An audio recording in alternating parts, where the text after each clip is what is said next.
It's time to break the cycle of waste and mess. Time to stop accepting that the way things have been done are the way they should be done. Control-Alt-Delete everything you thought you knew about how to period. We're flipping the script, we're throwing out the book, we're challenging the period status quo. The Diva Cup is eco-friendly, reusable, and offers up to 12 hours leak-free protection. So what are you waiting for? Join the inner revolution with the Diva Cup. The Diva Cup is used for menstrual flow only. Always read and follow the user guide. Hello, Wildcats. It's your boy Kev coming at you like a kiss from Tom Brady to his 10-year-old son, right square on those lips. But yeah, I don't really know what's up with that. But anyways, this is a disclaimer to let you know that we are a comedy and crime podcast. So even though we do cover many true cases and serious events, we do like to throw in some dark humor and inappropriate jokes every now and then to lighten the mood. And this is a little extra disclaimer on this one. If you're not a fan of our humor, you're probably not going to like this episode. There is a lot of Brother Commonplace type jokes in this one, and things get a little bit shisty. And yeah, I just want to say thank you to everyone that is listening and enjoying the show and reaching out to us and subscribing and leaving reviews, all that cool stuff. So thank you very much. And for those that listen and don't enjoy the show, no hard feelings. Just want to say thank you for giving us a chance. And yeah, just thank you everyone for listening. Be good, stay safe, and laugh at the dark stuff. Hashtag Wildman. Alright, fellas, like we practiced. Yeah. 2, 3, 4. Come on down. Come on down. Hanging with the brothers tonight, yeah. Come on down to the Brothers Commonplace tonight. Alrighty, welcome everyone to the Brothers Commonplace, a comedy and crime podcast where we cover monsters, murders, mysteries, and more. Oh, shit. And today we got a pretty interesting one for you. But before we jump into that, I want y'all to meet my good little sailor moon boys. Oh, I like that. What's going on, guys? This is Tim, or the back entrance, as they called me in prison. Oh, I really yeah. just thought of that just now. Back from 2 weeks of snowmobiling, it is Spence, or as the cops in Michigan call me now, Northern Exposure. Oh, yeah. Oh, yes. Fuck yeah, dude. I love that. I was up there with you, and, like, I was riding Bitch on your snowmobile. Yeah. And, like, I rode back there so long that I guess we can call it snow-homobiling. That's, yeah. All right. I'm just wondering how you were riding my mom on the snowmobile. Oh, my God. Riding bitch. I tried to stick her clitoris in my ass, but it was like taking a fucking American socket to fucking Europe and trying to stick it in their outlets. What the fuck? What the fuck? How did you just come up with that? I don't know. I was handling the trail curves and the tooths curves at the same time. Oh, fuck yes, dude. Ride those for hours. Oh, yeah. And then you worked out at Curves after. Oh, man. Yeah. Sounds like a great Friday. That's a real curveball. Fuck me, doughboy. Hey, it's Toof, and I came up with a joke on the way here. Either I can say it now, or I can say it like what's been happening with you guys lately when you ask us that. We can do it. You can do it now if you want, man. I want to hear that joke, baby. I've got an Amy Schumer fat joke. Oh, my God, yes. Never. What does Amy Schumer's factory job and her eating habits have in common? Oh, my God. What? I don't know, but I heard she's good with the forklift.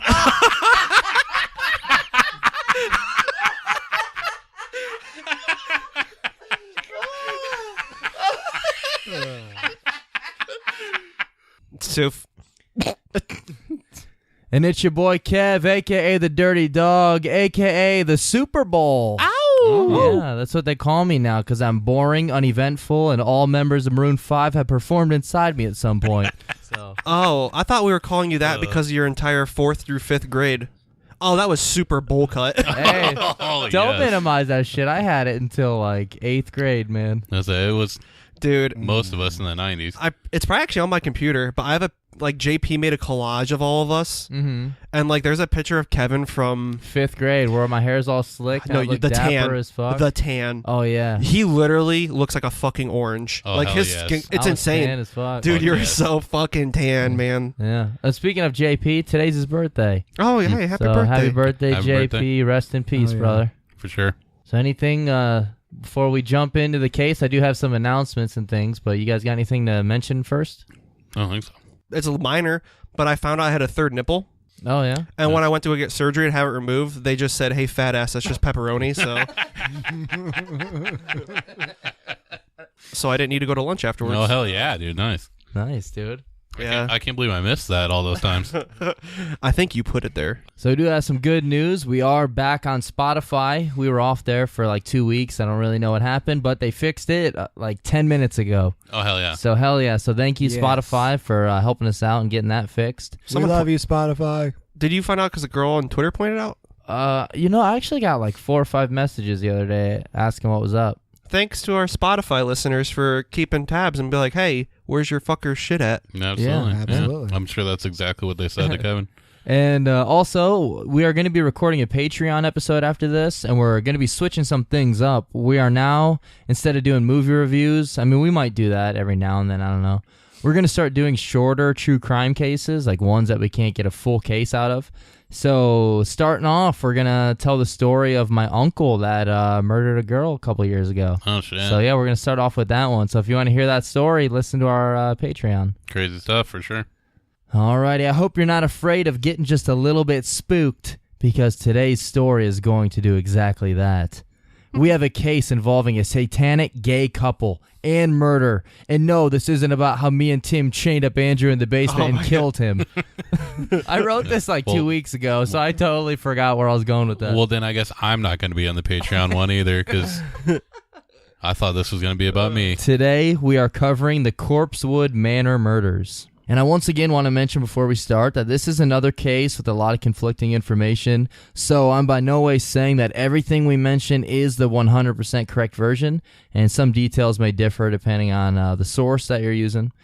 And there's going to be a few details that I left out because I couldn't find sources for it, but I'll probably mention it as we go on too. Yeah, and it's Corpsewood Manor, not Morningwood Manor, because that's where I spend my weekends. And only thing getting murdered there is some man ass. Yeah, that's true. My dad said you need to, calm down next time. You're going a little too rough. One The time, way I go.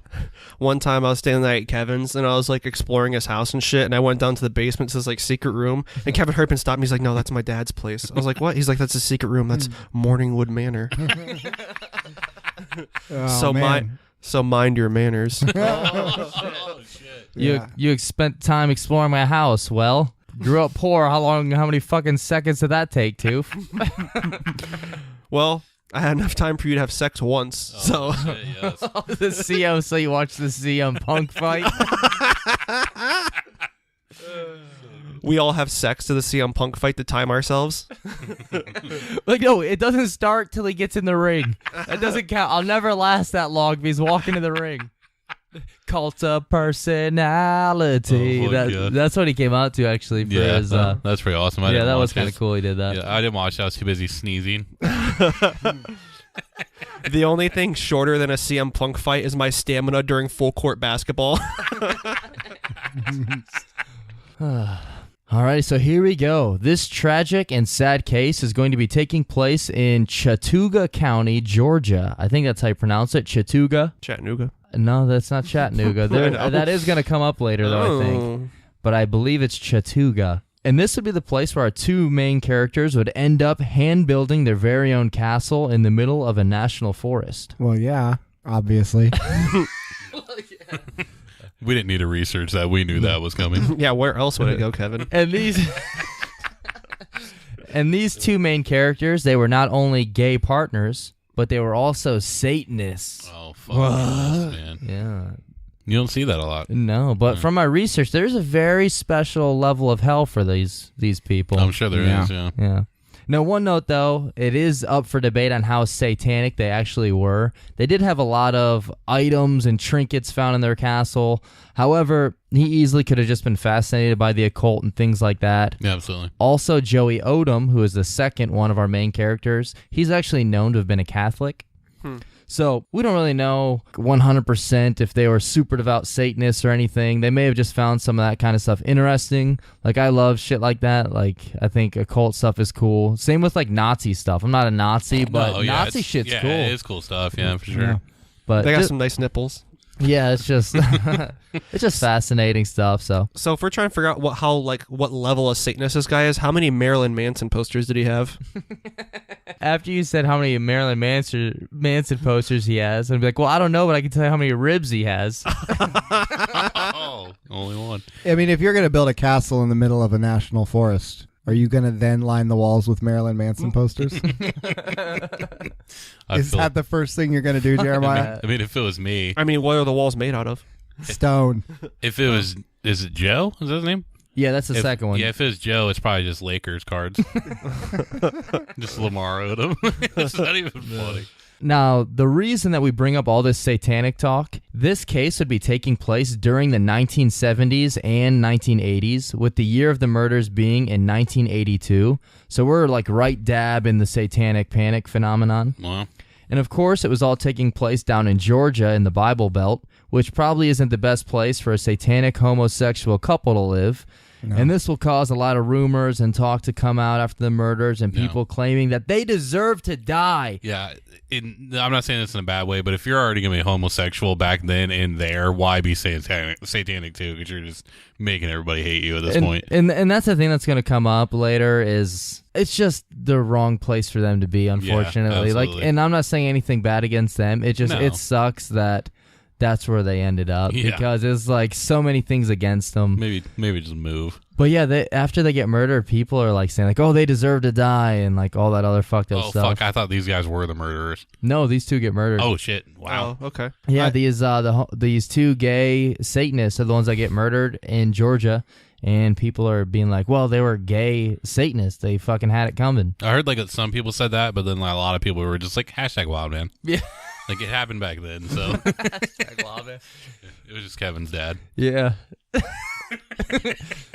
I'm trying to come up with a joke. So, man, Bible Belt, I haven't heard that word in a long time.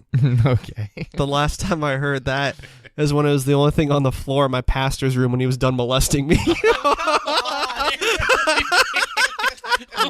the fuck? When the Bible Belt gets dropped. Oh shit! That was super good. It was the only thing left on the floor. Like he threw the rest of his clothes in the fucking incinerator. What happened? Everything else go. I have a pretty wide ass. He nicknamed it the laundry chute. Somehow this belt on like the underside has the entire Bible inscribed. Oh my god! And Jeremiah had to like get out a magnifying glass and read from it. On the other side was like a bunch of shit about planets and like solar systems and shit. Oh wait, that's just Orion's belt. Which that's actually where the fucking the universe can be located. Men in Black. So first we're going to talk about our main person in this case, a man by the name of Dr. Charles Scudder. And he was born on October 6, 1926 in Wauwatosa, Wisconsin. That's probably not how you pronounce that. Oh, he wasn't born on an island. No, did I Scudder? Oh, okay. Does it mention anything in there about his posterior? No, actually, you want to go ahead and let him know anything about his scuttlebutt? My joke was just Scudder Island. I don't know. Yeah. Hey, Kev, what's his favorite Kiss song? Scudder! So, yes, he was born in, it's Wauwatosa. When he went to Asia, he was known as Chi Scudder, but people just got the wrong impression from that. And a fun note here, which I pulled from the book, The Corpsewood Manor Murders in North Georgia. The day Scudder was born, that was the day that Babe Ruth hit his historic record-breaking 3 home runs in a World Series game against the Cardinals. Oh, hell yeah. So that's pretty badass. Yeah. And both of his parents were wealthy. They were known to have had the highest income on the street they lived. Both of his parents also went to college, which was pretty unusual back then. #Wildman. #Wildman. And his father was a hydraulic and mechanical engineer, and I'm not quite sure what his mother did, but she went to college, and they were both wealthy. So, yes. And I didn't see a whole lot about his childhood, but in the 1940s, he studied at Oberlin College. In 1835, Oberlin became one of the first colleges in the United States to admit African Americans, and the first to admit women in 1837. #Wildman. #Wildman. Speaking of #Wildman, one more Oberlin fact. If you ever drive through there, it's a liberal arts school. So there's always like a bunch of hippies and free spirits and all that fun stuff. And also, your boy was born there. Oh, fuck. Oh, nice. Yeah, that's Hashtag my Wildman. hometown. That's my hometown, baby. Oh yeah. Another fun note, my dad, like I love him to death, and he was born and he's like 60, so he's got different ways to deal with stuff. This isn't correct at all, but I remember driving through Oberlin a lot with him when I was a kid, and like the windows would always be down, and he would always legit just point and laugh and be like, "Look at this fruitcake." Oh my god, yes. Like there's always gay people. He would always point at him and say shit. I'm like, Dad, come on, man, that's your boy's hometown. These are your These are my people, Dad. Yeah. You can't be calling them fruitcakes. Besides, that's the thing he did the first time I went to Kevin's house, too. He just opens the window at the house. He's like, "Look at this fruitcake." He said that when I was born, and my mom was like, oh. Even my mom's like, "Kevin's dad, what are you doing?" And like he was. And the thing is like he was in the room, legit like pointing to the table because there's fruitcake there. Didn't even know I was born. He was more focused on the fruitcake. That kind of makes sense. That must be his like catchphrase then, because like one time we were all working at that restaurant and fucking me and Andrew were doing dishes. He fucking busted in the back door and he's like, "Look at this fruitcake," and I was like, "Huh?" And I started getting scared. And he walked right past me and started pushing Andrew, and I was like, "Oh, okay." So I took my broomstick I was sweeping with and stuck it in Andrew's ass. That sounds like a just logical thing to do. Like, that's what I would have done. Yeah, I mean that restaurant felt like prison, so I might as well made it prison rape. Yeah. Oh my god. Hey, thank God you weren't doing dishes at the 3 broomsticks.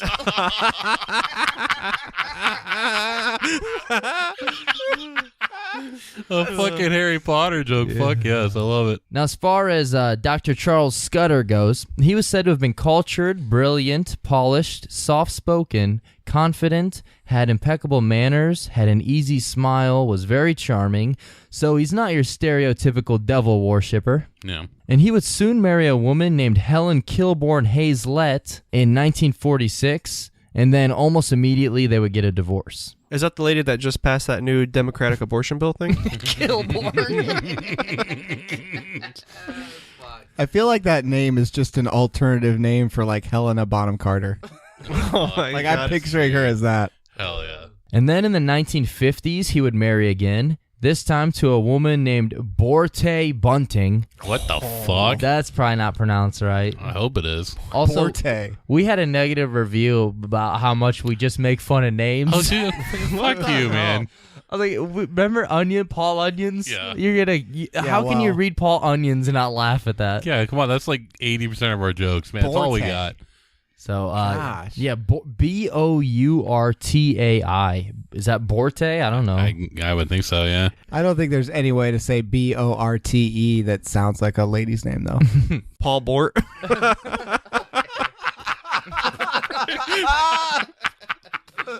And the two would end up having 4 kids. So 4 years in a row, 1951, 52, 53, 54. They had a Damn. kid all those years. Damn, they were busy. And then they would soon divorce after that. I heard, like, he kept getting divorced. Like, these women just like, I can't be with you anymore. And it wasn't because he was like a bad guy, but I guess they're having sex just right before he's about to come. He'd always yell, "Here comes the Scudder butter." Oh yeah. I was going to crack a Scudder Bugs joke, but now I'm glad I didn't. And then there's going to be a joke where like all the kids are like playing hide and seek and shit, and then like the cops show up and they yell, "Everyone's Scudder," but that's not funny. Oh my God. That's pretty funny. Good shit. And then I don't know exactly when, but I've seen some sources narrow it down to around the time when his youngest son was, I think, 17 years old or so. He would end up dying somehow. I didn't see how he died. But his name was like Ahab, or A-H-A-B was his name. But yeah, this dude, Yeah, Hob, I guess. Yeah. his kids, they had some pretty fucking radical names. Like, these are his kids' names. Saul, Fenris Sorrow, the fuck? Gideon, and then Ahab. I guess that massive thing is Gideon's like one of the most like Yeah. common ones out of that. Oh, you mean Fenris Sorrow? Yeah, I don't know what the fuck that is. That sounds like congratulations, you found the ancient sword of Fenris Sorrow. It You really can now does. call upon thy dragons. That sounds like something like that. And then you go to It sell is. it to a merchant and it's only worth like 300. Well, you gotta fucking take it to a different town, guys. I mean, It's just a glowing elvish sword. and a fun note about Gideon: once, well, actually not once, but twice, he won the scratch-off lottery, and they were like Jesus. said to have been big jackpots. Hell yeah. So hashtag Wildman. Nice job, Gideon. It sounds like he's cheating a little bit, but yeah. Probably cheating. Yeah. And Scudder, he was then a student at Loyola University. And after graduation, he became the associate director of the Loyola University of Chicago Institute for Mind, Drugs, and Behavior. I feel like that's a fucking Zoolander school that he just Yeah, it has opened up. to be, yeah. And then he would become an associate professor. Nice. Hashtag Wait, Wildman. he's an associate professor at that ridiculously long name school. Yeah. Well, yeah, Man. they said he became an associate director and then I think also an associate professor, possibly. All right. Well, So- that's like the academia version of being like kept under the stairs by your aunt and uncle. Yeah, absolutely. Or like the academic like version of being assistant to the regional manager. Dude, I think I might have studied the same stuff he did back in my college time too. Oh, yeah? What was it? It was bad drugs, Taco Bell, and diarrhea, right? Is that what it was?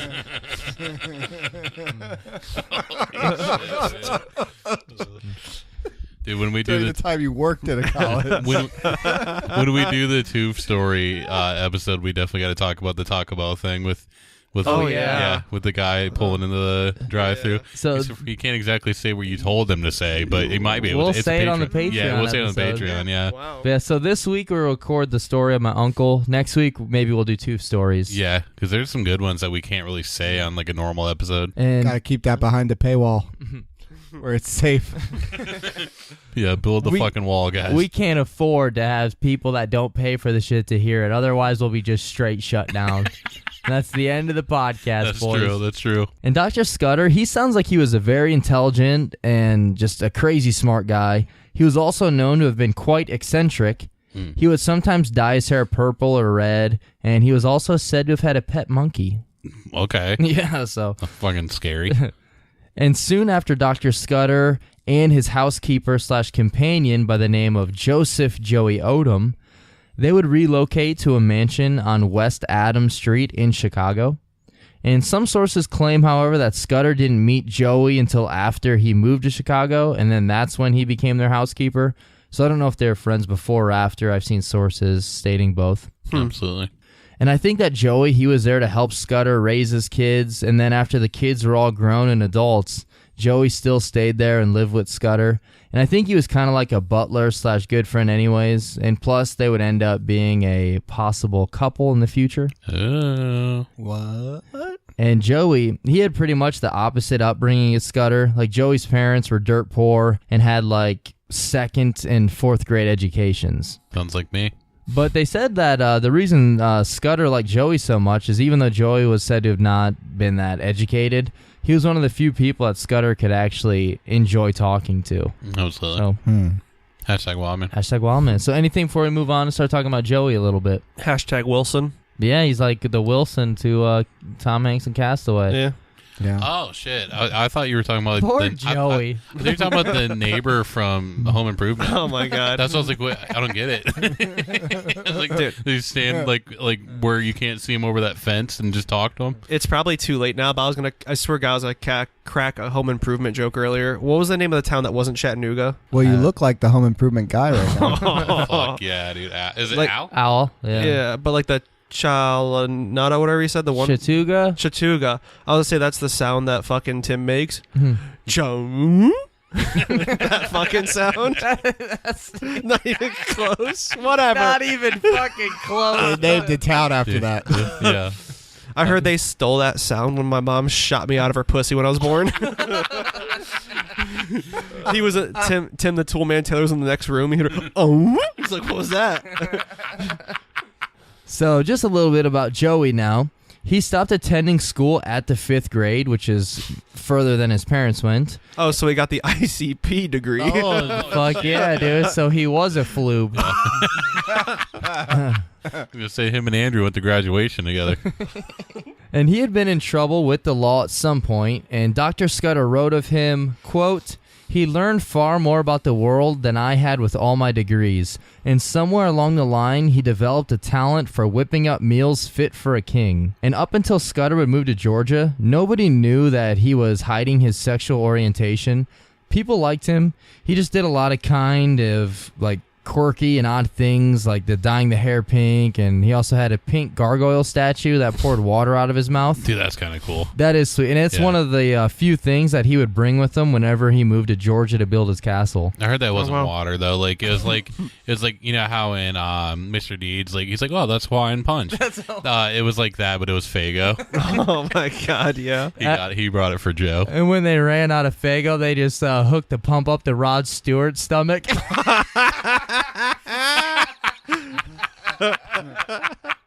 And it was during this time that Scudder started to go through some negative times. Like, as a professor, he felt that the students were becoming more uncontrollable and less interested in developing their minds, and they all had, like, stuck up and shitty attitudes. And he said that he was fed up with all the backstabbing and brown-nosing that was going on at the university. And not only that, but the neighborhood he was living in was dilapidating around him.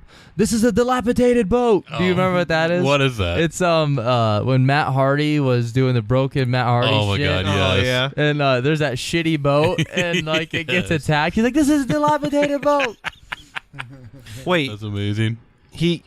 so you said all the students were brown nosing? Yeah, he said he was tired of the backstabbing and brown nosing at the university. So that's an extreme way to get pink eye. Like putting my asshole up to their face. Yeah, but if the juice is worth the squeeze, damn it. Now, where I was reading really about good. this case, it sounded like he was upset that they were all getting too obsessed with Pokemon cards.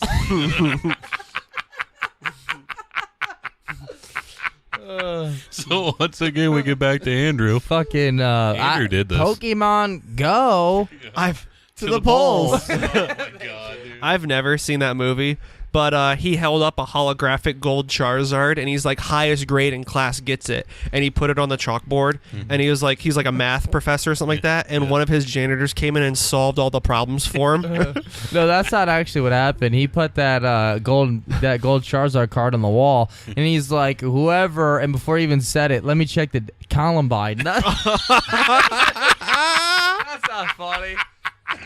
That's not funny. Holy shit. Did you guys even get where my shitty joke was going? Yeah, you're going Goodwill Hunting. Yeah. Yeah, dude. But I was gonna say they were gonna, instead of Matt Damon finding it, they're gonna have Robin Williams found it, except we found him instead. Jesus. We could just delete this. Leave it. Hey, Robin Williams, what was hey Kev, what was Robin Williams' final words anyway? What was it? Let me read that note you just wrote. Yeah, You don't want to here. say it out loud, I'll just read it. Yeah. Columbine?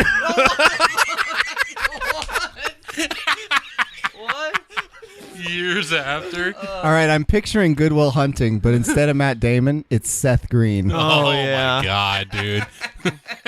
Dude, we could probably call Seth Green up and make that fucking movie, honestly. He's gonna answer. Or the long curly-haired guy from Workaholics. Okay. Blake. You know, I'm picturing Seth Green too, but I think I'm having him star in something else. Oh, what's that note, Kev? Oh, Columbine. He actually probably could.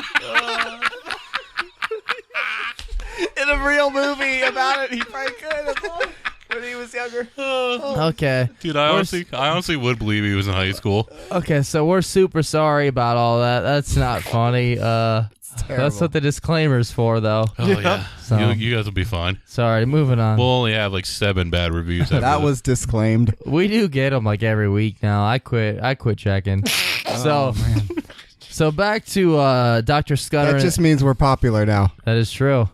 So back to Dr. Scudder and the negative times. On top of all the problems of the university, the neighborhood he was living in was dilapidating around him. Property values were lowering, and everything around him just seemed to be turning to shit. Much like the money in the movie The Gate 2. Oh fuck yes. When it all starts turning to shit. Money turds. That movie sucks. Yeah, one time me and Tim at work, we were talking about Gate 2. We didn't know what the fuck it was called, Yeah. so we just called it Money Turds. I'm pretty sure we Googled that. That movie fucking sucks. And then in December of 1966, Joey's mother would pass away, and less than 6 months later, his father would be attacked by a mugger and would end up passing away because of how badly he was injured from that attack. Would they like beat him or shoot him? Or Yeah, he got fucking mugged. That fucking sucks. So he lost both his parents in a span of 6 months. That's pretty tough. Then he became Batman.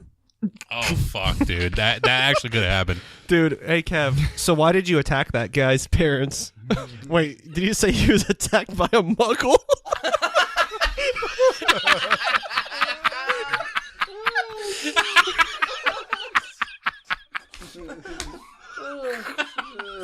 Oh, shit, dude. Take that back, you bitch. Take it back. My fingers and balls were crossed. Okay. Good. Oh man. I could prove that his balls were crossed. And then in August of 1967, Scudder's mother would pass away. So shit went south real quick for Scudder. Damn. And after these events, he wanted to retire and just get away with Joey. And so with his retirement, he would get $111 a month.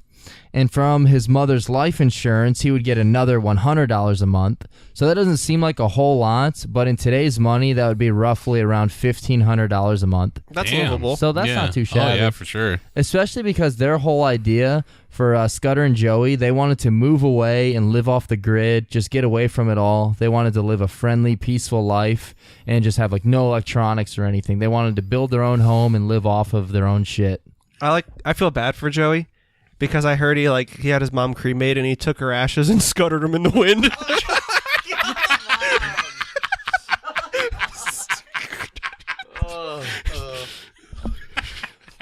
So good. And here's a quote from Scudder on leaving. He longed for an escape from, quote, taxes, light bills, gas bills, water bills, heating bills, Buffalo bills, and That wasn't in there. and the helpless feeling that resulted from watching my old neighborhood disintegrate into an urban ghetto. Yeah, you got like really helpless and like just like depressed and stuff, and like almost like went like a little crazy. He used to stand in front of the mirror with his balls tucked in. He'd be like, "Would you do me? I'd do me." You know, not having his neighborhood decay into an urban ghetto is what my grandpa said when I just turned on the latest Dave Chappelle special on Netflix. He throws like a brick through the TV. Dude, I thought you were going to talk about how you murdered all of his spider friends. Wait, dude, you fucking are the Sandman. Don't. The Sandman was going I still after haven't told Spider-Man. Grandpa, but I told Grandma that story. He's listening. He's like, motherfucker. He's listening live somehow. So we're not going to talk about this now, but maybe at the end He's outside with like a solo cup held against the wall. But maybe at the end of the Patreon episode, I do want to talk about that trans woman in GameStop. Oh, yeah. I yes, really- ma'am. I really Dude, want to talk about. dude, Hey, I'm sorry, sir, motherfucker. Dude, and he fucking Kevin Nash big boots that shit. I swear to God, that was almost part of my opening. Dude, so was mine. I swear to God. But like, okay, so I understand. We're gonna talk about it now, real Say quick. it. Oh, okay. The trans woman in GameStop who is like freaking out over the kid working there because he keeps calling her sir. And like, I understand it's everyone, like, it's their right to be called what you want. But the thing is like, she must be very early in her transformation, but she looks so much like fucking Vigo from Ghostbusters, Yeah, too. dude, I can see it. Yeah. She's like, "You have called me sir. I am a ma'am." And then he's like, "Okay, I'm sorry, sir." And then she's like, "Motherfucker!" Yeah, like big about to boots kick that his shit. ass, yeah. Alrighty. My opening We're going was to talk more about him? Well, I wanted to move on, but if you have something to say, go ahead. my opening was just gonna be that I was the cashier. Dude, mine was gonna be, I swear to God, that Andrew was the Oh fucking fuck trans yes, woman. dude! Hell yeah! I was going to say she looks like a, like if someone told me to draw from memory fucking Trey Parker. Holy shit, dude! Holy shit, dude! I could see it. Damn, dude! Nobody still knows where the fuck this guy is.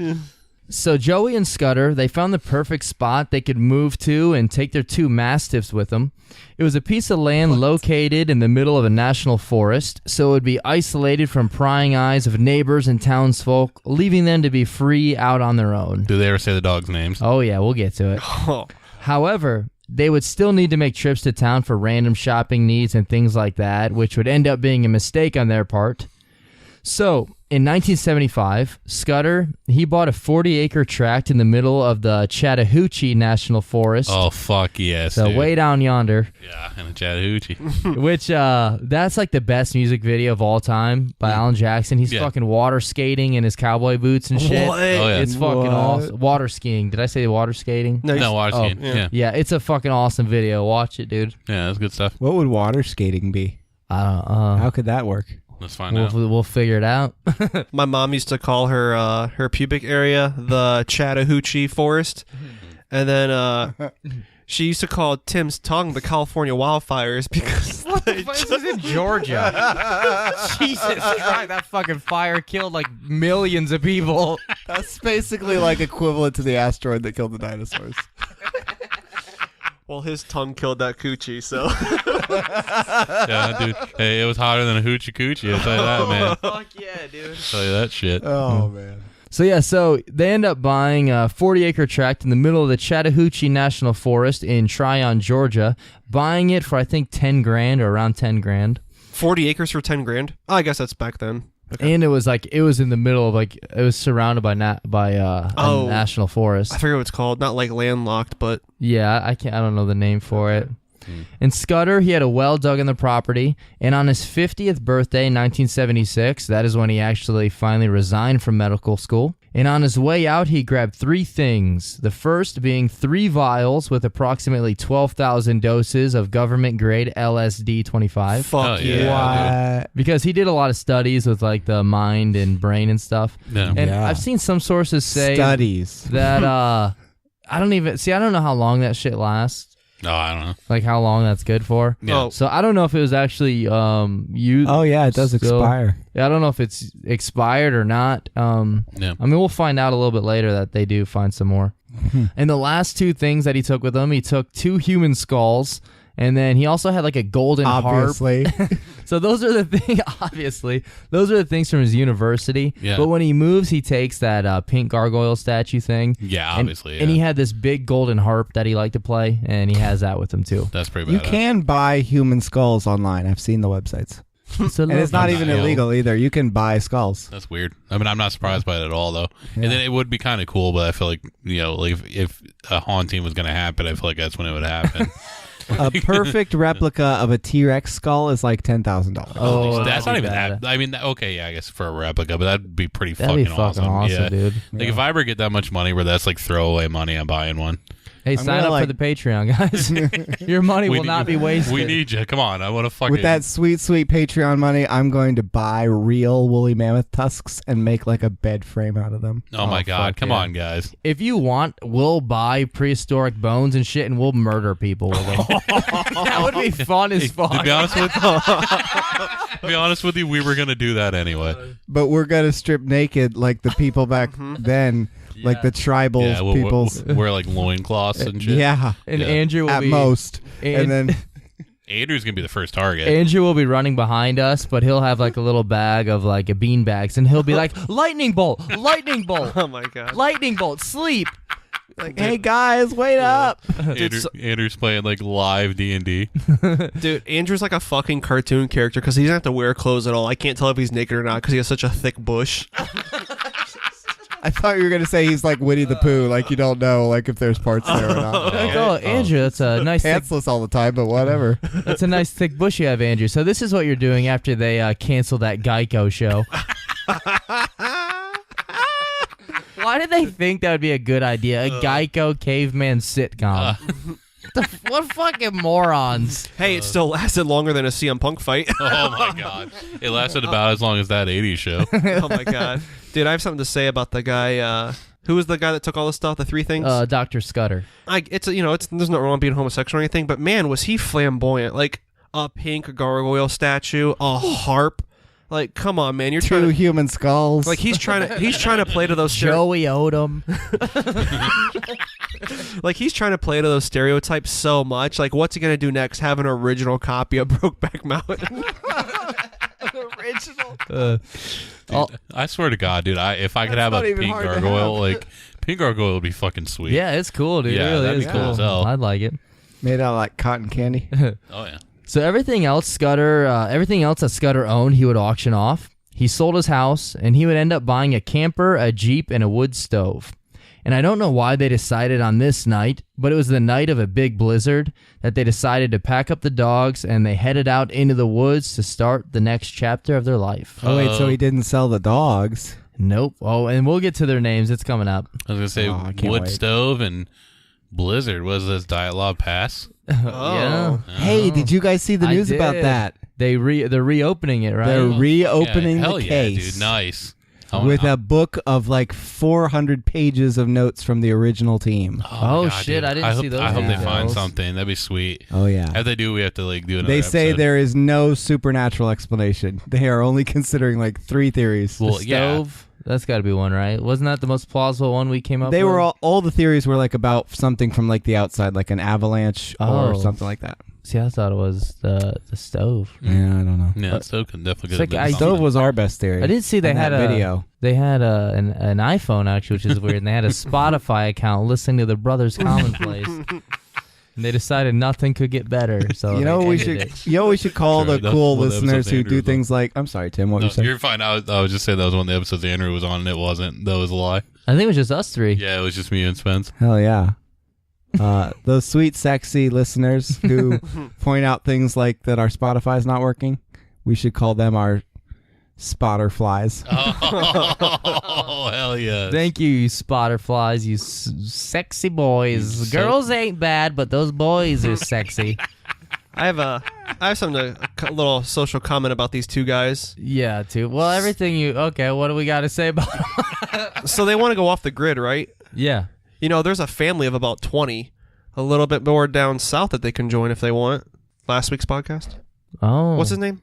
Black Man Dreads? Oh, Jesus Christ. Hashtag whatever he is. It's Marcus Wesson. Yeah, Yeah, Marcus that Wesson. guy. Yeah, I forget where that took place now. I thought it was Alabama, Georgia. Shit, I was going for I this. can't remember now. Dude, it's fucked up. And even though it is noted as being 1976 as the day they left, many believe it was actually 1977 because that was the year of the really shitty blizzard that involved snow and ice from Canada all the way to Florida. Lake Erie was frozen solid, and also famously, this day would be known as the day it snowed in Miami. So a lot of people believe it was actually 77, not 76. Yeah. And so it takes them a long time to actually find like where the hell this place is that they were going. And then finally they come to a place in the road where they see a rotting carcass of a deceased horse that's just laying on the ground.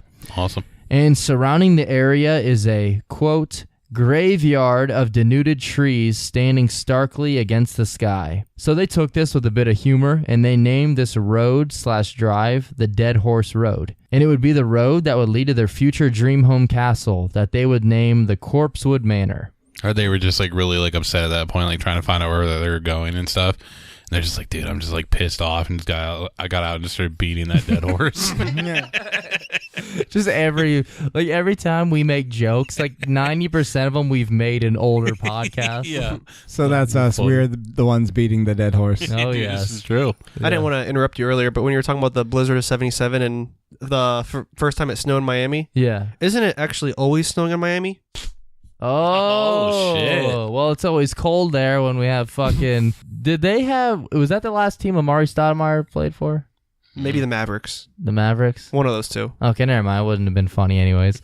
But Amari Stoudemire... just like Amari Stoudemire's career. and his fucking... Why the fuck did Amari Stoudemire take those wine baths? What? We took wine bath. Yeah. I don't know. When he I don't know if it's during when he was in New York or after, he used to take like full baths in wine. Like he would soak in wine because he said it would replace his like red blood cells or something. Antioxidants? So I think something Yeah. weird that I was like, there's no way that works. Wow. Yeah, that's weird. I wonder who gave him that advice. He was basically just preserving himself in alcohol. And he's a big fucking dude. Oh, That's yeah. a lot of Yeah. wine. Oh, yeah. He had to like rob He's a entire... big bear. That's a big bear. You know what I was thinking? Do you guys, even though we did a practice episode, do you guys want to do a Timothy Treadwell episode again? We I really do. should, yeah. He's Yeah. my favorite. Okay, we'll do that again Yeah, soon. we really should.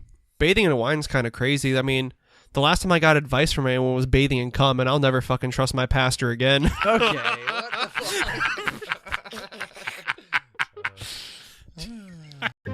This February, history will be made. Millions will watch as 80 years of unjust stigma is left in the past. A product that drove good people to the black market will be revealed as one that's creating a new global market. This February, what inspired the symbol of counterculture will at long last be seen as just culture. The new normal is coming. Will you be one of the first to see it? Visit medmen.com to watch an exclusive preview.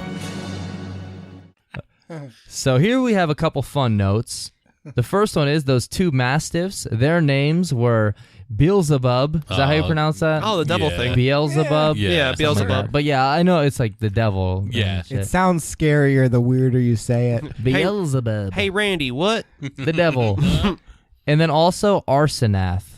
Oh. Fuck. I don't know what that is. The first one That's was... what I call my anus. Oh, fuck yeah. He does. He makes me go in there all the time. Man. But the first one was at least kind of cool, but Yeah. no. And also the Jeep that they bought, it's a black CJ5 Jeep with Wait, a what? I think it's a CJ5 Jeep. So that's a giant Yes. dick. So shout out to Siege Tank. And then they painted CJ, we miss you. and then they painted white pentagrams on the side of it. Oh, Fuck come yes. on, dude. Fuck yes, man. Hashtag Wildman. Hashtag Hashtag Wildman Wildman. for sure. And so I don't know if that's something that they actually like fully are like doing, or if they're just kind of like playing on it. Yeah. Like how the Memphis 3, West Memphis 3, how, or pretty much the one dude who was, that they were saying did all the murdering, he played on the whole satanic shit and devil, Satanists, everything like that. Yeah, yeah. He played on that big time. And I think that's kind of what these guys are doing. I'm not 100% sure because they do have a lot of satanic artifacts and Dude. stuff, but I really don't think they're full-blown Satanists. I I- think they're just playing on it. I wish they'd have fucking made the pentagrams pink. That'd have been, Oh, that'd that'd be have great, been yeah. good. that'd have been like so much better.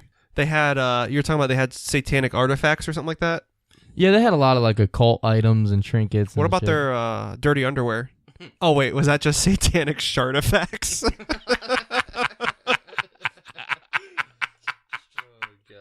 Jesus, man. Yeah, I went in and got those. Yeah, it was like the Britney Spears video where it's like, honey, I got it, went in there and got it for Oh, you. dude, we can add this to the tube stories. Dude, I wish I would have kept those dirty underwear in the Oh book fuck! bag. yeah. I should have know never about this. burned that. Yeah. Oh jeez. Yeah, we're just fucking making these people salivate for them tube stories. And now I promise we are getting to the murder part very soon. We just have a few more things to mention still. Like the actual manor that they end up building, it's pretty fucking rad. You can see pictures of it, and it legit is just super cool. So by hand, the two start building this brick castle, and neither of them had any construction experience, but Scudder, he is a very intelligent person, and you can see pictures. If you just Google it, it turned out pretty cool. It looks pretty badass. It would take almost 2 years to build their castle out in the woods. And like I said, it's just really impressive. The brickwork isn't perfect or anything, but it's still pretty badass.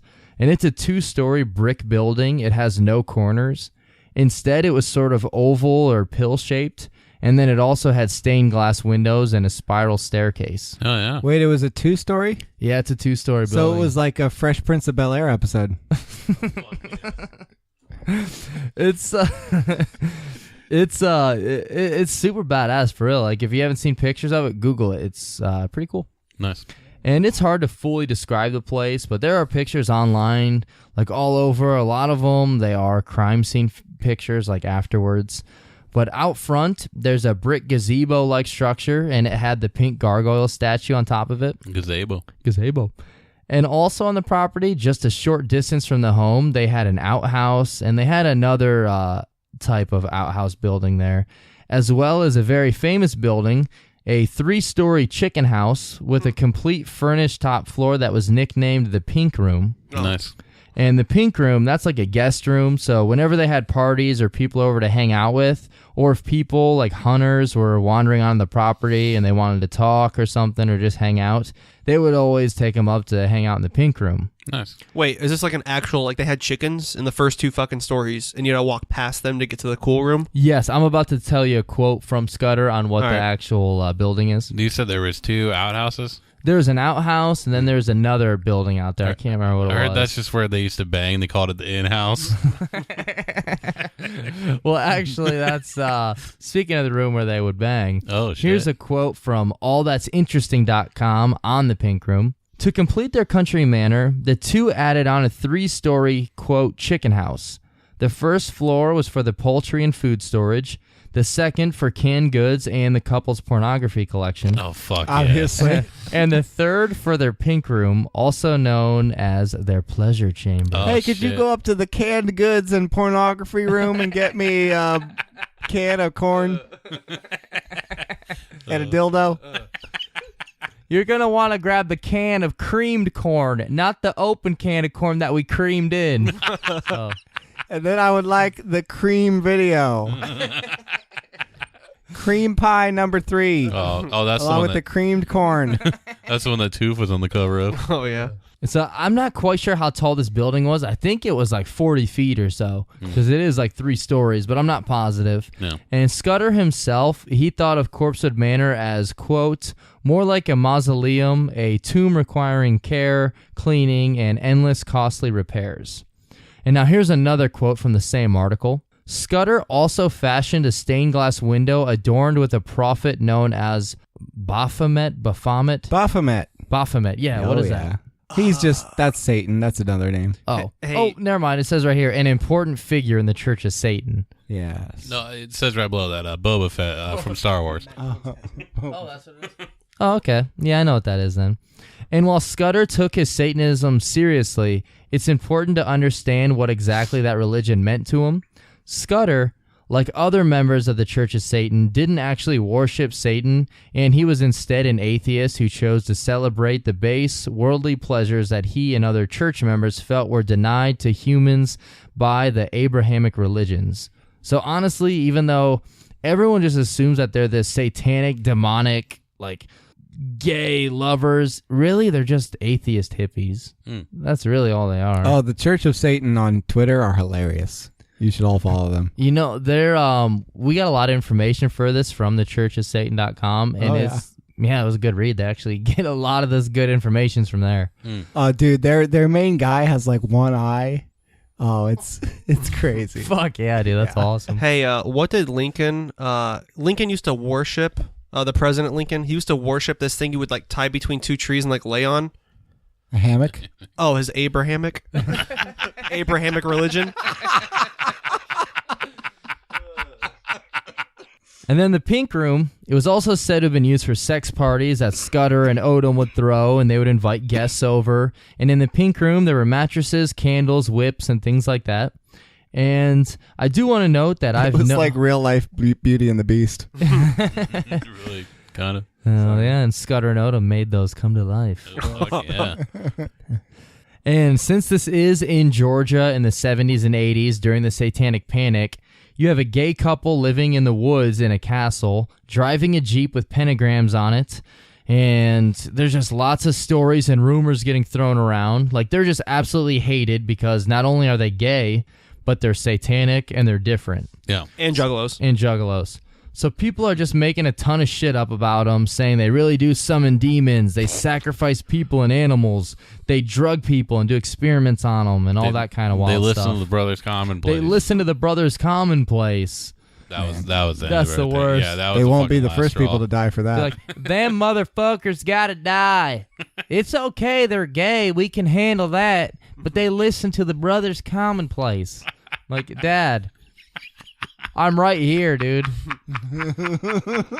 When you listen to the Brothers Commonplace and you die, you meet Baphomet? Peter at the pearly gates, Oh. and he reads your resume. He's like, "Oh, Brothers Commonplace," and he pulls the like lever, and you got shipped down to hell. And then the devil looks at your resume, and he's like, oh, "The Brothers Commonplace listener, huh?" And he pulls a lever, and you get shipped down even further. It's just you and Andrew alone in a room.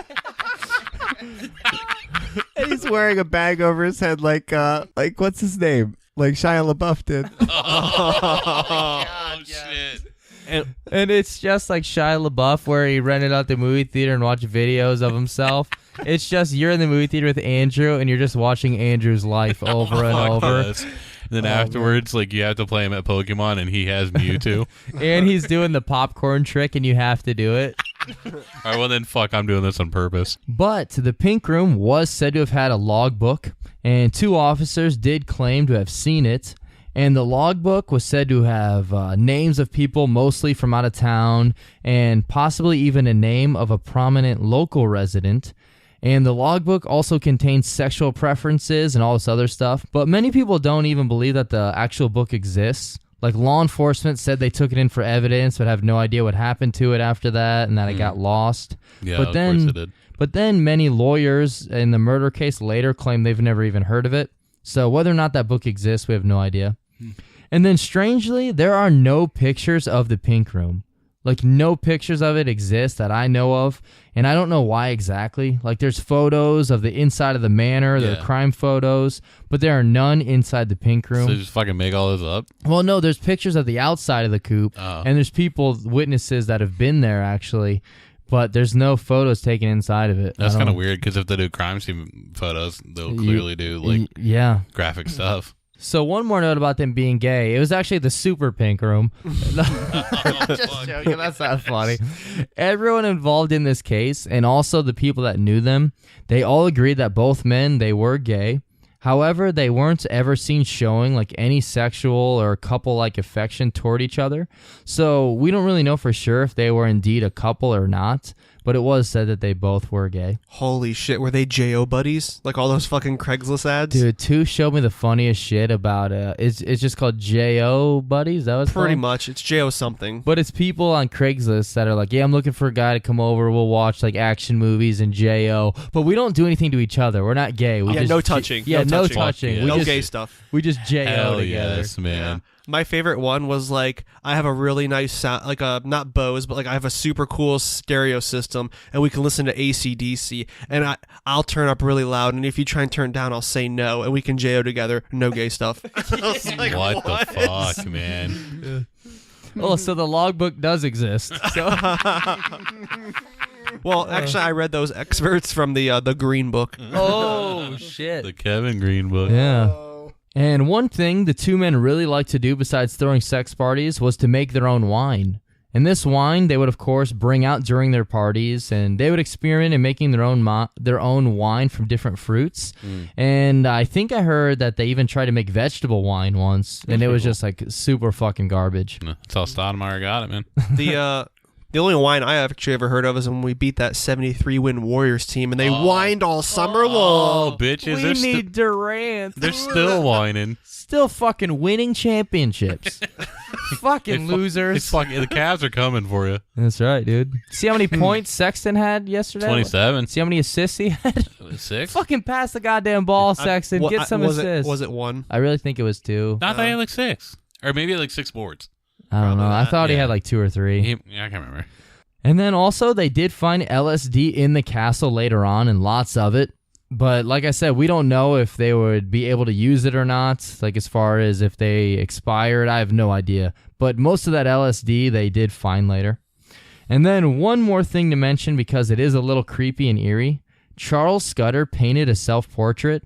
In the painting, Scudder was gagged, and he had 5 bullet wounds in his head. Oh, shit. And some say that he had a dream about this and painted it. Some sources say that Joey had a dream about this and then told Scudder. But for whatever reason, Scudder painted this picture, and you can see it online. It's his head gagged with 5 bullet holes in it, and behind him are brick walls, much like the inside of the manor. That's crazy. Damn. So we'll see if that painting will come up later or not. Ooh, that's What did like Joey first say to Scudder when he met him? What did he say? How you doing? Fuck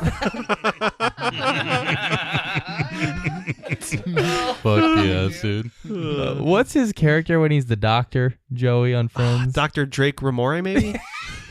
God, why do I fucking know that, dude? Dude, I didn't know Friends was a good show. I watched it like in the last couple of years. I mean, I watched like the first like 3 or 4 seasons, then I just got tired of it. But it was pretty good. I don't know if I should put this in the Tube Stories. It's just short, but like back when like Family Video were the fuck in our town, it changed like a million times. Movies, video updates. But like I bought like season 6 just so I could jack off to Jennifer Aniston. Dude, I bought it with porn. Dude, Like, for some reason, they never wore bras on Friends. None of the girls wear bras on it. And speaking of, at that same place, Toof used to drive this really big truck. What was it? Extended cab F-150. Yeah, it was this big old truck, but it was badass. Yeah. We'll tell more stories about it. But one time in Ashland, we were driving by and we saw it at the video store. We're like, oh, Toof's here.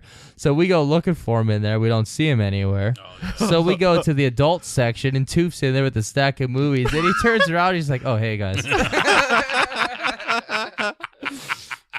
Dude, don't give a fuck, man. Dude, just to add on to that, one time, like, they'd always have, like, awesome deals. Like, buy these huge packs of movies for, like, $50 or $100 or something.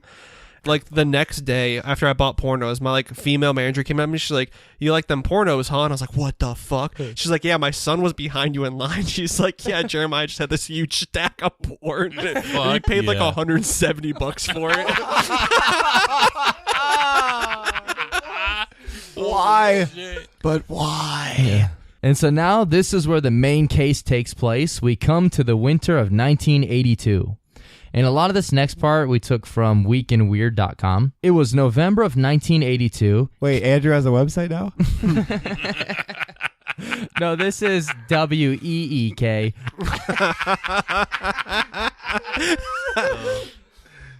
Holy shit. So it was November. I didn't mean it, Andrew. I'm sorry. So it was November of 1982. Yeah, we miss you, Andrew. We love you, brother. Hopefully you come back. Probably not Wildman. after all these jokes. #Wildman.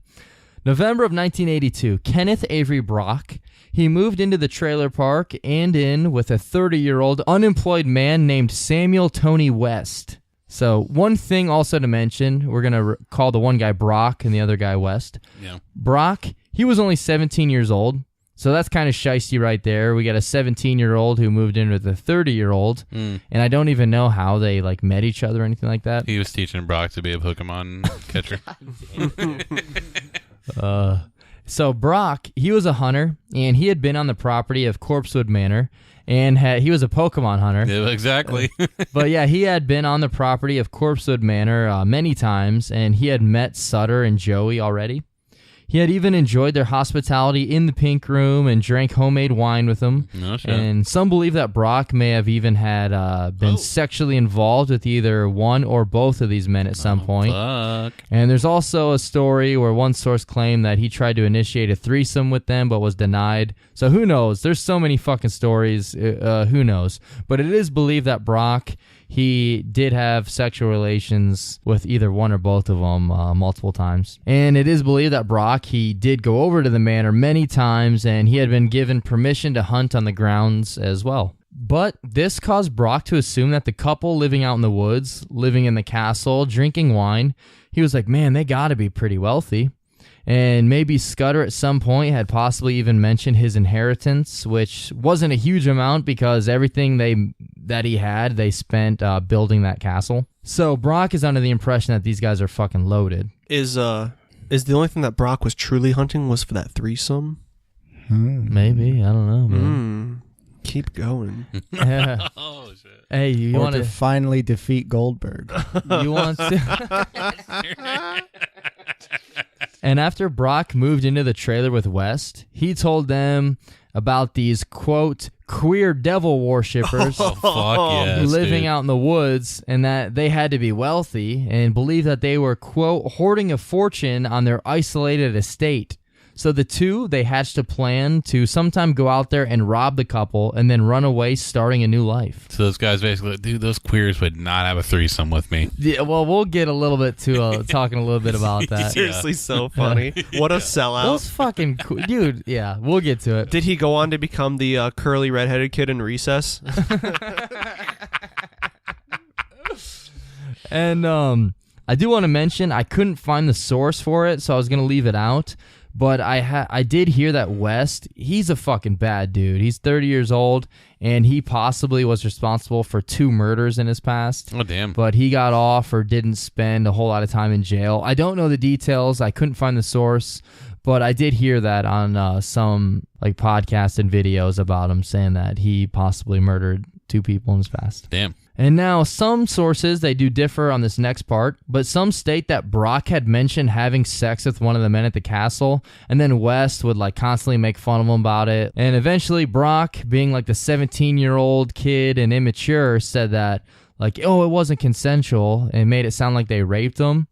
So it sounds like Wes convinced them that like they were taking advantage of him and stuff, which he was 17, but I doubt he was on their land hunting. I really doubt they knew he was 17, honestly. Yeah, it seemed like he probably just kept going back and banging him and not telling him his age. So one theory and source is that they plan to go over there and rob them because they're wealthy. And then one is stating that Wes convinces them that Brock was taken advantage of and sexually assaulted by these two guys, and so they wanted to go out there and get some revenge and then also rob them. Okay. So either way, they want to rob this place and then leave and start a new life. And next we come to December 16th, 1982. We have Brock and West. And then also for some reason, they pick up friends. And I think one of them might be West's nephew. Yeah. But they end up bringing two more people with them, Joey Wells, and then his date, Teresa Hudgens. And then they picked up Friends on DVD like Toof did. But this is what's fucking that makes no sense. Brock and West, they were talking about how they wanted to rob this place. For some reason, they pick up his nephew who was on a first date. They're like, yeah, you guys got to come with us. The fuck? Look, so Joey and Teresa, they're having a first date, and then they get picked up and dragged into this whole thing. And I don't think that Teresa really wanted to go to the manor. I mean, I wouldn't think so, no. Because, like, she heard the rumors about, like, oh, there's these gay devil worshippers out there. Like, she didn't want to go to that. But eventually they convinced her that it was all right and that she should go too. Well, she's also never played the game Smear the... well, maybe no, what's that one? Come on. I can't believe that was just a game we played as a kid. Jump on people. It wasn't even that long ago. Smear, like I'm sure everyone's played Smear the Queer. You just jump but on it's them, just right? you give the ball to one kid and everyone fucking tackles him and hurts him. Yeah. That's not even fun. It's so scary, dude. I used to purposely catch the ball. Come at me, boys. So the four of them, they drive over to Brock's mother's house first, and they pick up a rifle because they said that they were going to go out and hunt rabbits. And then they headed out toward the Corpsewood Manor. And I don't know if this was actually planned to be the night that they were going to do all this, or if they just decided on a whim that night that this was what they were going to do. Because why the fuck would you take two extra people? Yeah, it's especially really weird. It makes no sense. Also, it didn't really help with their decision making that they were doing some toodalooing all night. That's right, toodaloo is just a fucking hillbilly redneck way to get high as fuck. They would combine alcohol, glue, and paint thinner, and then like put it on a rag and just fucking huff that shit. What the Obviously. fuck, man? Just fucking do jankum if you're gonna do that, dude. Yeah. So yeah, that's called toodaloo. Sounds fun. And so the four, they would end up at Corpsewood Manor, and they are immediately greeted by Scudder. So Scudder, he would always come out and greet people whenever they would come across the castle, their place. And he would offer them some homemade wine and told them, yeah, if you guys want to hang out and party, head up to the pink room. I'm going to grab some more wine, and we can all hang out and party. So the four, they go up there, and things are pretty normal for now, just hanging out, drinking wine, doing some fucking juggalo toodalooing. Oh, fuck yes, dude. So Andrew was there. And then Brock said he needed to go out to the truck to get some more toodaloo. He's like, yeah, I guess I forgot the fucking glue in the truck. What the fuck? Fucking, what a bunch of fucking hillbillies. Yeah. So he said he needed to go back to his truck to get some toodaloo, but he goes out to the truck and then comes back with his rifle. And then he pointed the rifle at Scudder. And Scudder, not really knowing like how serious this was about to be, like he didn't know if he was messing with him or anything, he sort of giggled a bit and he was like, bang, bang. Like trying to diffuse the situation, because he didn't know if, like, everyone's high as fuck and they're drinking. He didn't know if he was just playing with them, because this guy would always come over from hunting and hang out with them, you know? So he doesn't know anything's up. Yeah. So when did Stutter turn into Cactus Jack? Bang, bang. And it worked for a moment. Like, I think Brock lowered his weapon, but then shortly after, he lunged at him and put a knife up to his throat. And Scudder said, what kind of game do you want to play? Like, I don't know if he was like saying it like scared or what. But Brock responded with, I'll play your game. Oh, what the fuck? Wait, really? Yeah, I don't know how they said it, though. Yeah. Oh, yeah. And then Triple H's music played. Time to play the game. And Brock, he demanded to know where the money was. And he threw Scudder onto the mattress, and then he cut strips of cloth from the sheets, and he tied up Scudder's hands and feet and bound his mouth. Wait, what about Joey? Joey is in the manor right now. Oh, I thought he was in the room too. No. After he demanded to know where the money was, Shane McMahon's music played. Here comes the money. Here comes the money. Like, these hillbillies are stupid as fuck, probably, but like, you can easily just like, dude, we spent all the money on the castle, and like, I just get $1,500 a month for just like, Where's the money, Lebowski? And like, the funniest thing is like, if they kill him, then inheritance stops. It's not like it's just gonna go to you now. Yeah, but I mean, I don't think these guys have thought that through. Yeah, well, they don't know. They see this big castle and they're living out in the woods and everything, and they don't know he's getting an inheritance. They might. I really don't know, but they just assume they're loaded. They're all high on Tutti Frutti. Yeah. The Toodaloo might be affecting their brains. Some of these guys are Tutti Frutti. The other ones are Tutti Louie. That's me. Should I take that out? Because that was obviously a joke about them being homosexual. Well, we haven't fruits cracked already. any of those. So. How dare you?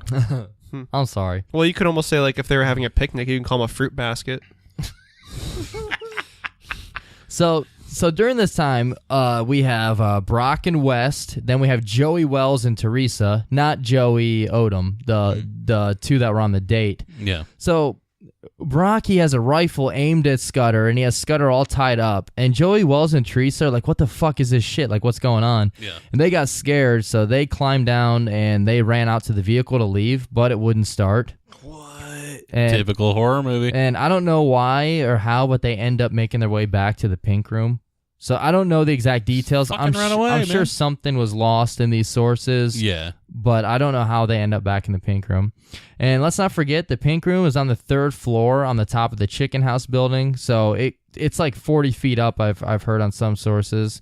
So to get up and down, you have to climb a big-ass ladder. And I think during this whole time, Scudder, he wasn't fearful for his life. Like, he was trying to calm down Wells and Teresa that were frightened and scared. So, like, Teresa, she is, like, crying and pleading, like, oh, don't hurt anyone. This is, like, what the hell's going on? Yeah. And it was even said that Scudder, like, told her, like, don't worry about us. Just worry about yourself. Like, don't be scared. Like, he's trying to calm the girl down. Sounds like a nice guy. #Wildman. #Wildman. #Wildman. So next, they're not getting any information out of Scudder because he doesn't have any money. Like, they think he has all this money. He's like, what the I don't have all this fucking money you think I have. So Brock, he leaves the pink room with the rifle. He heads inside the manor where Joey Odom was cleaning up after dinner.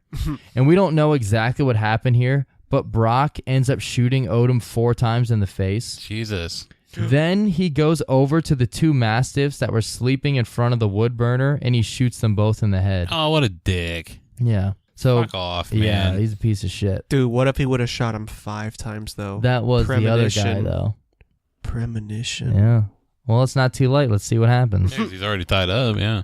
So yeah, he shoots the fucking dogs, and Brock, he then comes out and heads to the pink room, demanding the money. And then he forces Scudder to come inside the manor so that he would have to see what Brock just did. Oh, Jesus. So it's so fucked up. And Scudder, he sees this. He sees that his partner and best friend is shot dead in the hallway. He sees both of his dogs were shot and killed, all over money that he doesn't even have. And this was someone that, like, he was friends with, like, trusted him and, like, let him come over to hang out and all this other stuff. And so Brock, after getting nothing out of Scudder, like, he threw him on the couch, and he keeps telling him, like, where's the fucking money at? And Scudder, he doesn't have any. He stands up and, like, goes to walk towards his dead friend, and Brock, like, puts the gun at him more. He's like, don't move, sit back down. Scudder, they said his final words were, I asked for this. Like, he says it through his like he's gagged, but he says that. That's what I think Teresa said. Oh, shit. So they're still in there? Like, they've seen this too? Yeah, those everyone's in two there. see this. Dude. Because this is all inside the manor. So yeah, he I says, didn't know they came in there too. I asked for this, and then he walks towards his friend that was just killed, and then Brock shoots him point blank in the head 5 times. Oh, Jesus. Oh, wow. Holy shit. And he knew about the painting too, probably? Later on, he says he didn't know about the painting. What? Damn, that's pretty fucked So up. that's fucking nuts. That's fucked yeah, up. because he got, like, everything right. Premonition. So, of course, they ransacked the entire place, finding almost nothing of value to them. Like, there were tons of satanic and occult items and trinkets, but no money. Wait, they didn't find anything of value? Did they not check the second story of the chicken coop? The pornography. No, because you'd already been there too. So that's the whole reason I would have robbed that place. So this is just completely fucked up. Like he painted that picture of him gagged with 5 bullet holes in his head inside the manor, and that's exactly what happened to him just months after that painting. Yeah, that's fucked up. And then after the brutal killings, Brock and West, these two fucking morons, they drive away, leaving the scene in Scudder's Jeep with the fucking pentagrams painted on it. What the fuck? Just drive your dumbass truck well, away, the you truck fucking won't idiots. start. So, no, that is one thing. The other truck wouldn't start, but this is like the most obvious thing. You're in their fucking vehicle. Like, just use the Jeep to jump it or do something. Wait a minute. Man. What if when he went to the car to get some Toodaloo, right? Yeah. What if he had to siphon gas from the truck, and that was all the gas left in the truck? Maybe.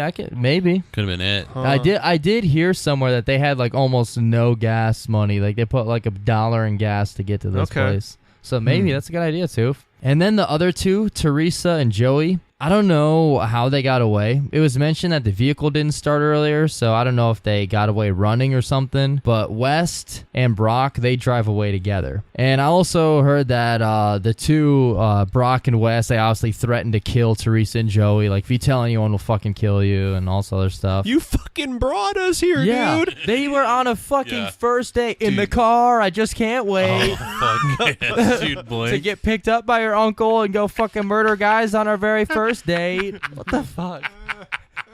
Hey, let's go. Out the fucking chicken coop. I wish this night was almost over. Holy shit, dude. So next, on December 16th, 2 days later, a neighbor discovered bullet holes in the door of Corpsewood Manor, and he called the sheriff. On that same day, that's when Teresa Hudgens came forward to the police. And according to the sheriff, she said that she was held captive by Joey Wells at his mother's house before escaping, which Joey Wells would have been Wes' nephew, I think. Yeah. They asked her, they're like, are you sure you remember everything? And she's like, honest, they made this night last forever. Homemade wine. But then like a nationwide manhunt would ensue, and Teresa Hudgens and then Joey Wells, they cooperated with the police and they didn't get charged for anything. But Yeah, I don't they know why shouldn't have. Joey Wells was holding her captive unless, I don't know. They said like he held her captive at his mom's house for a little bit. Oh, fuck. Yeah, I was thinking that she was talking about the other guys. I forgot Joey was the nephew. So I don't know if he was just scared or nervous. Who knows? Probably. And back to Brock and West, these two fucking dipshits, they're trying to drive away and make it to Mexico in that stolen Jeep. Oh, my God. And then they come to a rest stop where I believe they see that there's a man sleeping in his vehicle. This man, he was a Navy lieutenant by the name of Kirby Phelps. And so they take him and they kidnap him in a way. They actually lead him out back. And they were going to tie him up behind the rest stop in the woods and then steal his vehicle. Yeah. But they end up shooting him twice and killing him, Oh then my stealing God. his vehicle. Great fucking idea, you idiots. Later in court, West would say that he didn't plan to kill him, but when he was tying him up, Kirby swung at him, so he had no choice but to kill him. Or just keep tying them up, you fucking moron. idiots. And Teresa Hudgens would go to the police and tell them her story and what had happened at the manor and how Brock and West were the killers. And next, Brock and West, they are at strip clubs and bars and they're getting in fights and shit. Oh, fuck yes, dude. And then they get in fights with each other and they decide to split up. And a few days later, Brock, he would come forward to the police in Georgia and surrender. And He then, didn't even make it out of Georgia. And then West, he would flee to Chattanooga, Tennessee, which I believe that is where he was originally from and got in trouble with the law when he was younger. I'm not positive. Okay. He would voluntarily surrender there on Christmas Day. So both these fucking idiots, Just end up just surrendering. complete fucking morons. So they killed that. They shouldn't have killed the two guys either. Don't Yeah. get me wrong. But they killed an extra guy for no And fucking the thing reason. is, we'll talk about it. If they wouldn't have killed that guy, they probably could have got away with this. Yeah, I think They really could have. I don't know how to crack this joke. You want to crack a joke that they thought they were gonna win that guy out of a McDonald's Happy Meal just for me. It's not even funny. Dude, I like how they killed that guy, killed those two people, stole their car, went, killed another guy, went to a strip club, and still didn't leave Georgia yet. Yeah, dude. Like, that means Hey, are we in Mexico yet? Motherfucker, we're still in the suburbs. They haven't even left those fucking woods. yeah, I like how Yeah, where's that fucking dead horse at? So I can see where the fuck we are. Are we almost out of here? hey, we're almost running out of gas. Should we get gas? Nah, I got enough money for this strip club though. They're like, fuck, we're almost out of gas. So they stuff the Toodaloo fucking washcloth in the gas tank and they get another mile out of it. And then the rest of the way, they just rode the dead horse. So yeah, they both end up surrendering, and both are in prison, and they would end up getting multiple life sentences. And I don't want to get into like all the court stuff. You can find all that online. But I will mention that during Brock or West's confession, I've seen it listed as both of their confessions, so I don't know who actually said it. But here's their quote. All I can say is they were devils and I killed them. That's how I feel about it. Wow. And the fucked up thing is, many of the locals didn't even give a shit that these two men were brutally murdered. All they cared about was how they were Satanists, devil worshippers, saying, oh, they raped children, they summoned demons, they drugged teens and had sex with them, they did experiments on them. Where the fuck did any of this come from? Just because they were gay and Satanists. Like, people were making up all these fucking stories. But the girl even said, like, how he was trying to make her feel better when he was about to be murdered. Yeah, but they don't. People are stubborn, Yeah, man. they're definitely not the better people. And when the police were investigating the murders, in the house, they found 2 human skulls. They found those 3 vials filled with LSD. They found a bunch of occult books and tools, as well as just other satanic stuff and homosexual pornography. And since it's a satanic panic, and this is all that they really cared about, all these rumors and untrue events were spoke of and written about, and like this was all more important than the actual murder. So newspapers are like, gay Satanists in woods had like drugs, they were drugging teens. All these stories came out that the actual murder of them took a back seat. So it's just like everyone just cared about like, well, these people didn't deserve to live. They were better off without them. No, that's fucking dumb. And it's so fucked up that I really think these 2 that murdered them could have gotten away with it. Oh, yeah, because they could have denied it and said like, oh, we were like under some kind of spell or some shit. And one of the things they did try to say in their defense is they tried to say that they were drugged by the LSD in their homemade wine, which I don't think they used that defense until after all this shit was found. Yeah. But then Teresa's like, I drank that same wine and that I wasn't drugged. Yeah, absolutely. And plus they were all doing the fucking toodalooing and shit. Dude, thank God they fucking were stupid and picked Teresa. Yeah, she's probably the only reason. Yeah. Well, if they That wouldn't and have killed the Navy guy. Yeah, fucking idiots. Yeah. I do have something interesting to say. Yeah. How they had 12,000 hits of acid in those 3 vials? It was something like that. What's funny is like acid usually goes for like $10 a hit, $5 if you can find it cheap. It was like government issued. Yeah. For like experiments. And so if stuff. it was So they good, didn't if it was fucking good, take that, if they could have sold that for just $10 a hit, they had like And they didn't even fucking take that. they had $100,000 right there, just sitting there.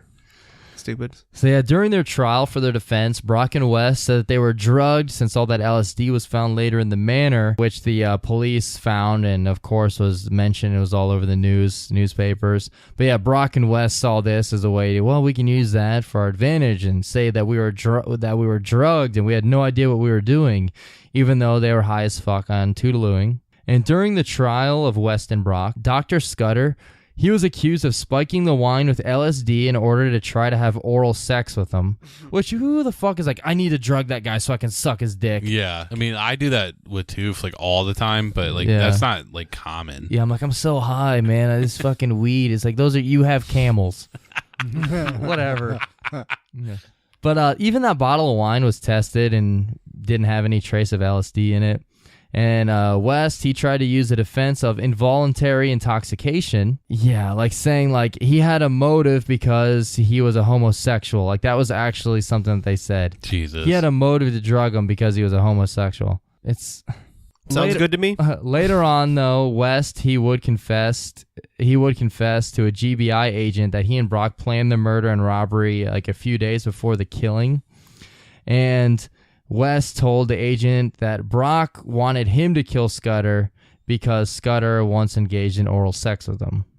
So yeah, that's like all they have. Like it's so ridiculous. Like Yeah, it's but so they probably could have honestly gotten away with it, but the Yeah. fact that they killed a fucking retired Yeah. Navy for- soldier, they're like, yeah, dude, you guys are fucked. for no fucking reason. I mean, not that they had a reason to kill these guys either, but like you already did. You already killed those two people. Yeah. Why stop and kill this other guy? Like Yeah. just fucking take his car. What's weird is you said the other guy was known for killing 2 other people too. I heard that in places, but I couldn't find the source online. I couldn't find the details. So I was of say it. I forgot for a second. I was like, that's kind of fucked up that like the 2 gay guys were his first murder, and he's like, fuck it, might as well just keep murdering on our way in state that we're gonna stay in. But then I Yeah. forgot that he killed 2 others. Maybe Still haven't fucking left yet.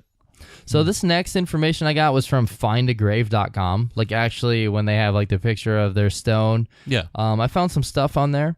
Like they had a neighbor named Raymond Williams, and he told reporters that, quote, Charles had joined the Satan Church, but he said he wasn't a participant. Charles told me he was actually an atheist and that he just joined to see what it was all about. From what I hear, the neighbor's a really nice guy. Everybody loves him. Raymond. But yeah, so as far as him being an actual Satanist, I really believe that he was just kind of putting on a show. And Brock, he would end up pleading guilty, and he was sentenced to 3 consecutive life terms. West, he was found guilty during a trial and sentenced to death. Not having the right number of women on the jury, though, led to a retrial for West, which resulted in his guilt being reaffirmed. And then during his second trial, he was sentenced to 3 consecutive life sentences. So they're both in jail for life, and I'm pretty sure they're both still alive. Wow. And this is from the churchofsatan.com. Earlier on the day of his death, Dr. Scudder, he had been playing his harp, and he had used a battery-powered portable stereo to record himself playing and reciting the words to William Blake's The Tiger. And he was recording that because it was supposed to be a gift for his friend. But yeah, we do have the audio of that, and it's kind of eerie, kind of creepy. Oh, wow. Yeah, so we'll play that right here.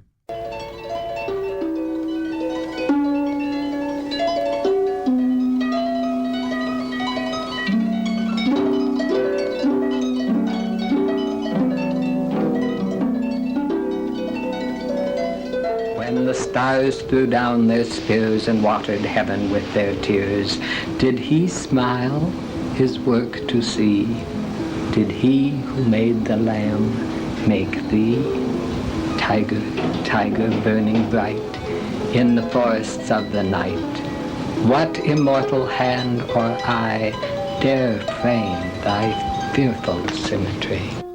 Well, yeah, so that's everything we have on this case. It's pretty fucked up. It's just 2 people that didn't deserve to be killed, and the only reason that they were murdered was because they were different. It's just, it's sad. Pretty fucked up. Kind of just all sounds, not all of it, obviously, but is it West? Is he the 30-year-old? West is, Yeah. yes. Sounds like a lot of his fault. Like, obviously, the kid, too, because he did I it. know. But it just sounds like him, like, somehow, like, brainwashing the kid into just thinking that he was raped, even though he fucking went there for sex more than once. But I really think he just made fun of him for being queer and a gay. Yeah, until he couldn't take it anymore, and that's when he's like, "No, they made me do it." Yeah. That's really what I think. Obviously, there's no excuse for him to go do what he did, but it just seems like it all started with this idiot. And I do want to end this on a quote from Scudder, and this is from the Mother Earth article in an interview with him, and this is what he said. This is to show what kind of just devil-worshipping Satanist that he is. At 10 a.m., we had tea in the gazebo, and I designed a new chicken house that I plan to start building soon. Tonight, I may practice my harp, or perhaps I'll just sit in the courtyard and listen to the tree frogs and whippoorwills, while bats fly and the clouds drift across the full moon. The world that's around me now is fresh, quiet, and very beautiful. This sounds like fucking hippies. Yeah, this guy definitely didn't deserve to live. All right, Spence, you want to hit us with the closing shit, brother? What's up, brotherheads? Thank you for listening to another episode of our wonderful podcast. If you would like to support it, there are several ways you can do this, and I'm about to tell you what they are. You can follow us on social media. We've got a Facebook, we've got an Instagram, we've got a Twitter, we got all kinds of shit. Check us out there. Share us, like us, spread the brother seed all around this good globe. Oh, fuck And yeah. then if you'd like to contact us, you can message us at any of those platforms or brotherscommonplace@gmail.com. brotherscommonplace@gmail.com.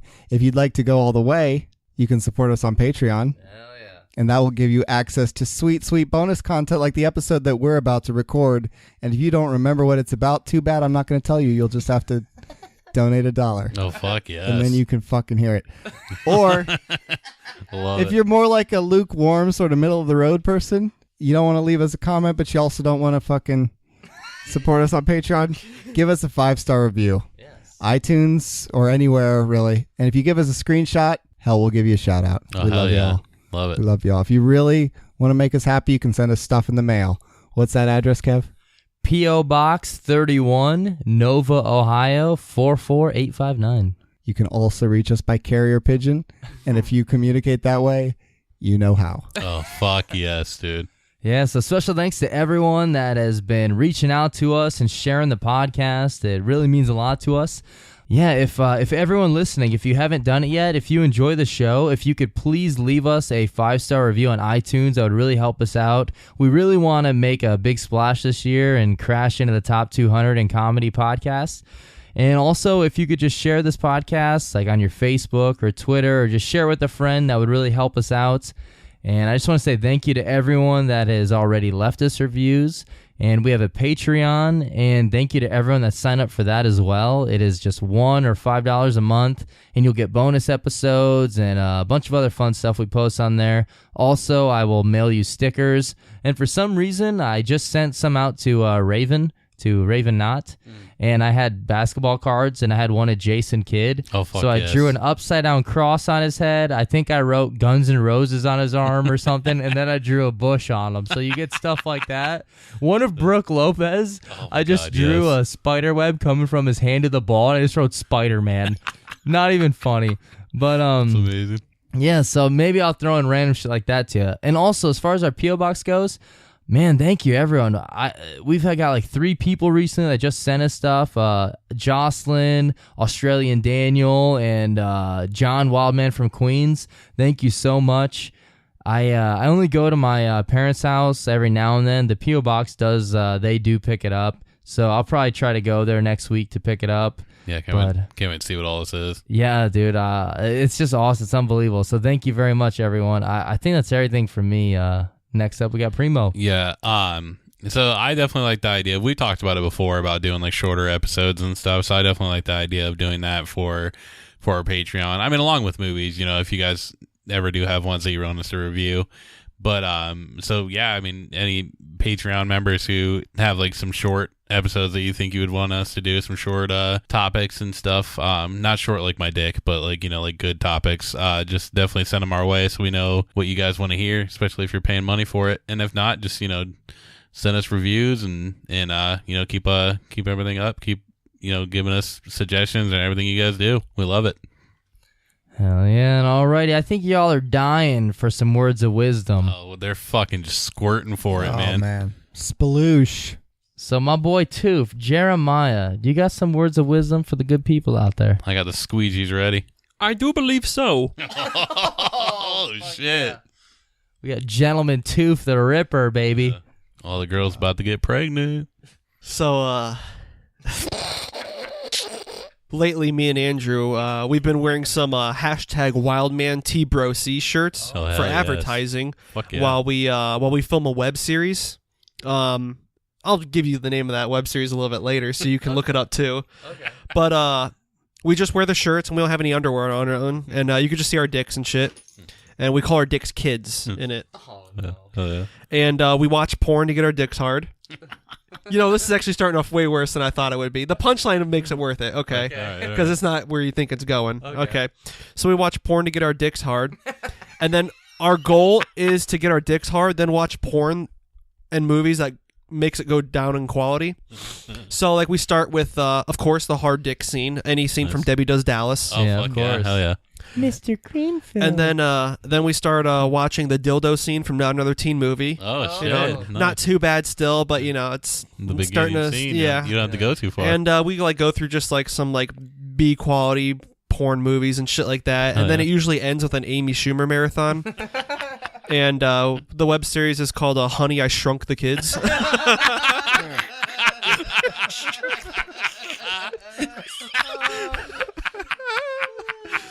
Oh, Holy shit. Man, when I started saying that, I got really bad. That was fucking good all the way through, man. Well, Well, calling your dick kids at first. That's funny though. That was funny. I loved it.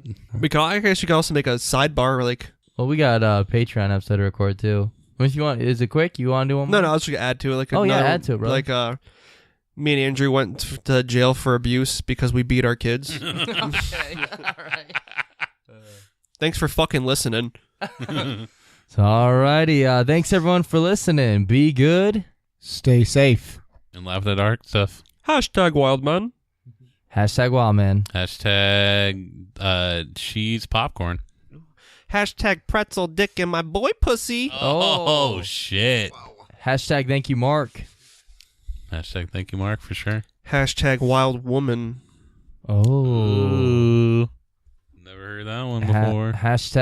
Eddie Winslow versus the Dragons. Oh fuck yeah, we know Eddie's winning that shit every time. Winter Dragons. We know. I don't want it to happen, but we know he gets the shit beat out of him. Dude, Eddie can get a fucking blowjob from a vampire. He's winning that shit. I know, dude. That's why I love Halloween. He don't see it Blowjob coming. with a vampire. Fuck What's yeah. What's the Winter Dragons? Is that the team that Anthony Bennett and Booby Gibson are playing for in China?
Hi, it's Jamie, Progressive's Employee of the Month, 2 months in a row. Leave a message at the...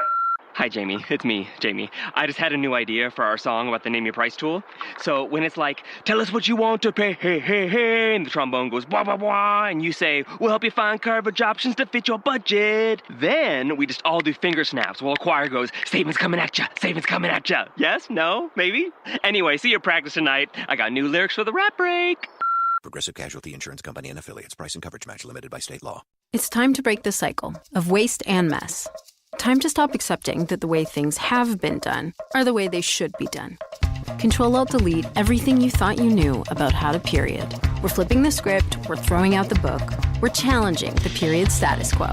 The Diva Cup is eco-friendly, reusable, and offers up to 12 hours leak-free protection. So what are you waiting for? Join the inner revolution with the Diva Cup. The Diva Cup is used for menstrual flow only. Always read and follow the user guide.